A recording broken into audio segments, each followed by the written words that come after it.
Hey everyone, welcome back. If this is your first time here, my name is Alex and welcome to my kitchen. Today's video is just a simple video where we can have a cup of coffee. This is why I am in the kitchen, and I'm going to give you 10 tips to how you can become flexible fastest way possible. Many of these things are things I have used myself, and some of these things are things I have heard from other people that have worked very well for them. So when you're ready, let's make ourselves a cup of coffee, and I'm going to try to be as quick and precise as possible. So the first tip, something I've said many times before and something I'm sure you're aware of, is simple. You have to be consistent. So you have to make sure that you're doing it every week, however many times per week. If you need someone to keep you accountable, find a friend or sign up to classes at a studio. Or if you can't do either of these, contact me on Instagram and I have a special program that will keep you accountable when stretching.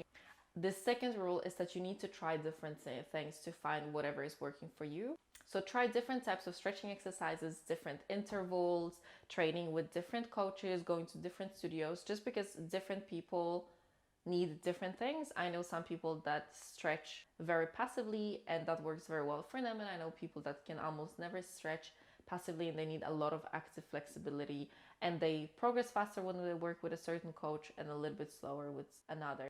Number 3, if you are a beginner, don't stretch every single day. So make sure that you have 1 day or 2 days in between each session, just because your body is just getting used to stretching.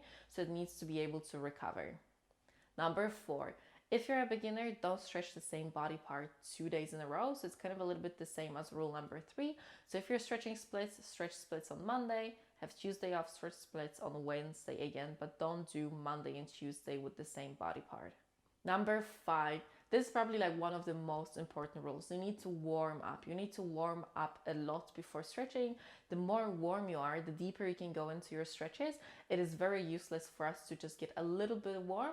You get maybe like 90% into your splits because your body is not super ready for it. And that doesn't bring us too much results. So you want to make sure we're super warm so we can push it into like 102, a little bit beyond our limit.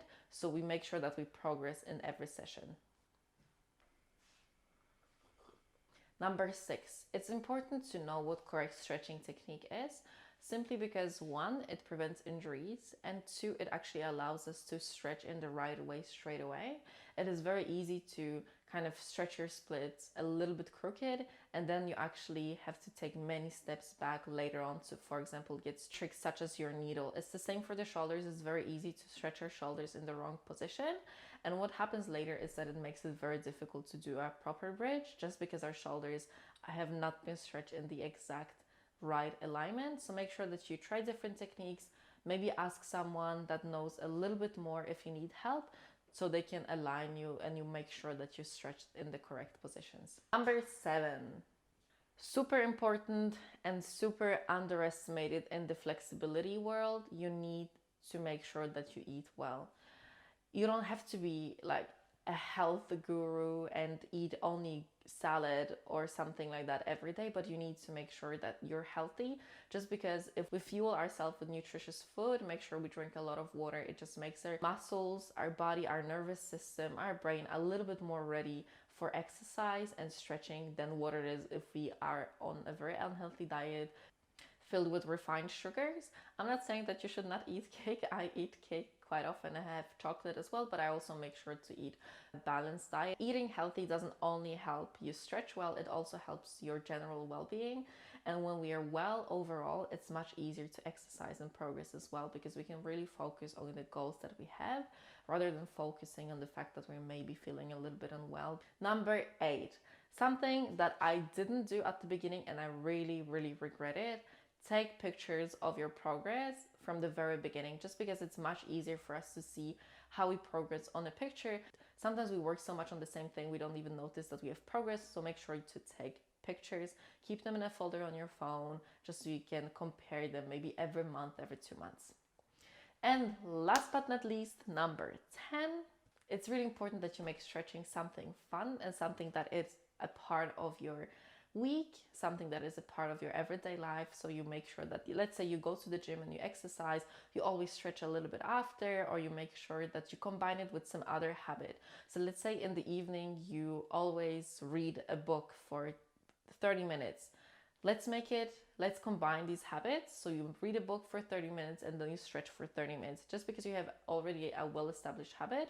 So it's much easier for us to add another habit to something that is already existent than trying to build up a new one. So if you struggle with being consistent, add stretching to something you're already doing on a daily basis. Like in the morning, I eat breakfast and then I watch 15 minutes of some kind of YouTube video or whatever I do. Make sure you add maybe half an hour of exercise if you have time. If you don't have time in the morning, you can do it in the evening or in the weekends. If you want a little bit more help about how to form your habits, I have just recently read this book, Atomic Habits. You've probably heard of it. And it's a really useful book that just explains many different techniques of how we can be more consistent with what we do and how we can make sure that we do it every day. So this was all I had for today. I hope this was useful. If you want to see it in written form, I have posted it on my Instagram, so make sure you go there and you can screenshot all the different steps. And thank you so much for watching my video and for your patience. I really hope it helped you. If you have any questions, feel free to message me on Instagram. Otherwise, have the most beautiful day.